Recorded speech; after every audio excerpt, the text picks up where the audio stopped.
تو عزیزو ان کے اپنے کتب میں ہم نے آپ کو احادیث وغیرہ دکھائے ہیں کہ صحابہ کہتے ہیں کہ سب کچھ چینج ہو چکا ہے، سب کچھ رسول پاک صلی اللہ علیہ وآلہ وسلم کے زمانے میں جو کچھ تھا اس سے اب سب کچھ چینج ہو چکا ہے۔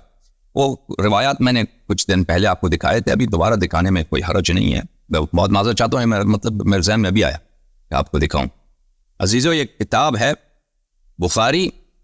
چاپ دار حیات چاپ کہاں کس مؤسسے کی؟ دارالفکر کی، تحقیق صدقی جمیل العطار، یہاں پہ صفحہ نمبر 161 میں ملاحظہ فرمائیے، بلی باب فضل صلاۃ الفجر فی الجماعہ، یہاں پر ام درداء کہتی ہیں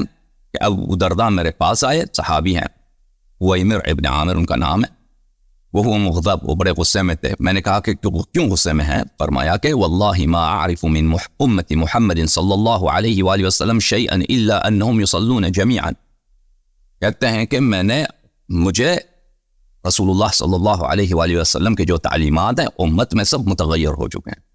ان میں سے کچھ بھی وہ نہیں ہے جو رسول پاک صلی اللہ علیہ وسلم کے زمانے میں تھے، سوائے کہ یہ نماز جماعت پڑھتے ہیں۔ یہ کتاب تفہیم البخاری،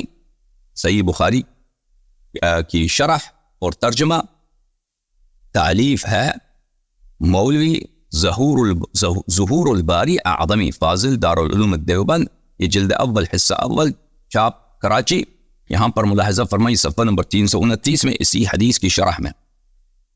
ام درداء کہتی ہیں آپ نے فرمایا ایک مرتبہ وہ درداء آئے، بڑے غضبناک ہو رہے تھے، میں نے پوچھا کیا بات ہوئی؟ فرمایا محمد صلی اللہ علیہ وآلہ وسلم کی شریعت کی کوئی بات اب نہیں پاتا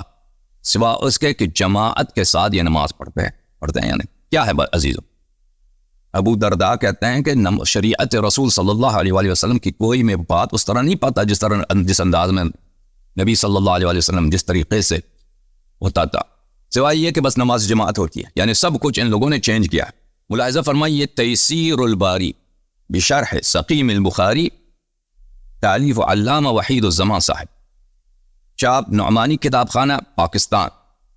یہاں پر صفحہ نمبر 421 پارہ نمبر 3 اسی حدیث کی شرح میں ابو درداء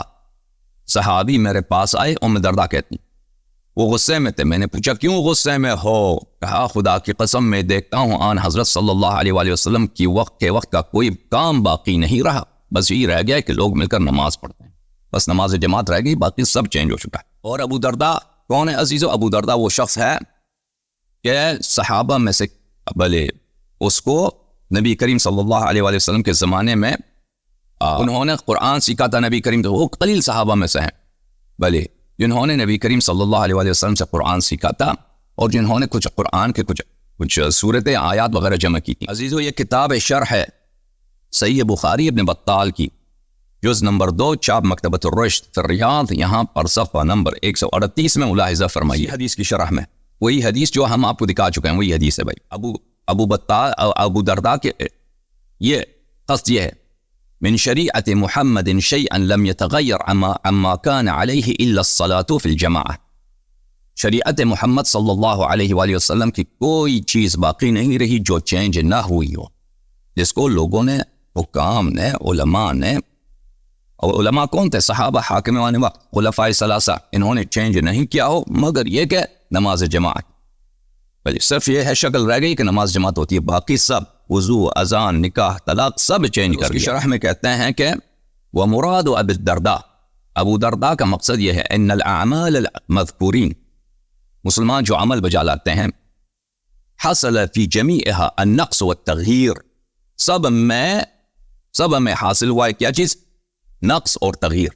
کسی کو کم کر دیا اعمال میں سے، اجزاء ہٹا دیے یا چینج کر دیے، اس میں اجزاء بدل کر دیے، نماز ہے، وضو ہے، اذان ہے، روزہ ہے، حج ہے، سب کو چینج کر دیا، الا التجمیع فی الصلاۃ، مگر یہ کہ نماز جماعت، ٹھیک ہے نا؟ تو عزیزو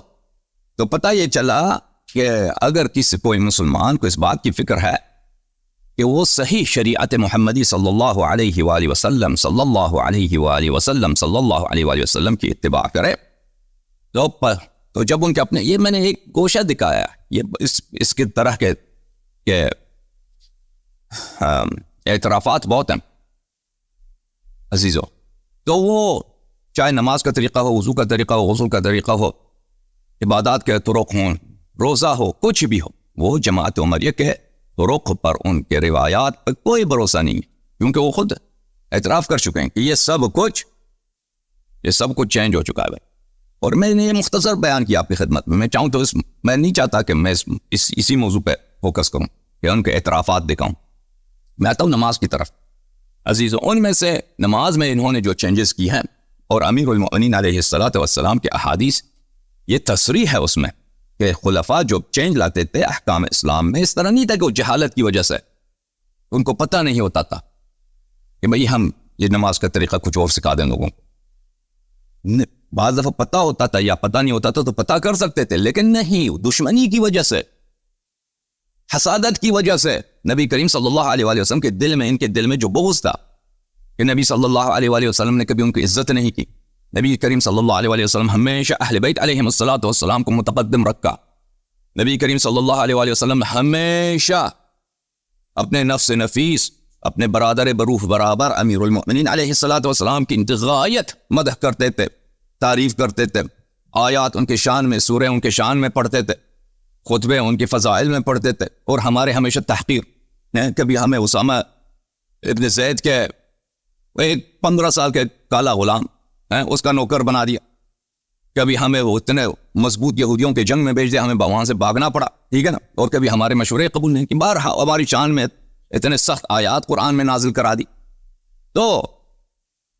یعنی ان کے مذمت میں آیات نازل کرا دی، تو ان کے دل میں یہ کیا تھا؟ یہ بغض تھا نبی صلی اللہ علیہ وآلہ وسلم سے، ٹھیک ہے نا۔ جو بھی شخص، اگر انسان خدا ترس نہ ہو، آپ کسی لیڈر کے اندر ہونا، انڈر ہوں، مثلا آپ ایک دکان میں کام کر رہے ہیں، وہاں پہ ایک مینیجر ہے، وہ اگر ہمیشہ آپ کو ڈانٹتا ہے، ٹھیک ہے نا، اور وہ آپ کو پروموٹ نہیں کرتا، تو آپ کے دل میں اس کے متعلق وہ تو ہوگا نا، بغض تو ہوگا، بغض تو ہوگا آپ کے دل میں، تو طبیعی چیز ہے، ٹھیک ہے نا۔ لیکن اگر ایک انسان خدا ترس ہے، اس میں تقویٰ ہے، ایمان ہے، وہ جانتا ہے کہ میری اپنی غلطی ہے، مینیجر نے اگر مجھے ڈانٹا ہے تو یہ میری خطا ہے، مجھے اپنی خطا دور کرنی چاہیے، اگر ایسا کرے تو مینیجر اسے پیار بھی کرے گا، اس کو پروموٹ بھی کرے گا، ٹھیک ہے نا۔ لیکن جو انسان خدا سے نہیں ڈرتا، وہ تو کہے گا کہ نہیں، وہ مینیجر کی فالٹ ہے، میری فالٹ نہیں ہے، اس کی غلطی۔ بہرحال عزیزوں، ان لوگوں نے نماز چینج کر دی ہے۔ اچھا، نماز کے چینج انداز میں ایک ہے ہاتھ باندھنا، ہاتھ باندھنا کہ نماز میں یہ لوگ کیا کرتے ہیں؟ ہاتھ باندھتے ہیں، کبھی وہ ناف کے نیچے، کبھی یہاں پر ہاتھ باندھتے ہیں، ٹھیک ہے۔ البتہ سب نہیں باندھتے، مالکیہ جو ہیں ہاتھ نہیں باندھتے، صرف وہ نوافل میں ہاتھ باندھتے ہیں، بقیہ ہاتھ باندھ کے نماز پڑھتے ہیں۔ اچھا، اس کو عربی زبان میں تکفیر بولتے ہیں، یہ نماز میں تکفیر کرتے ہیں، یا تکتف بولتے ہیں، یہ تکتف کرتے ہیں،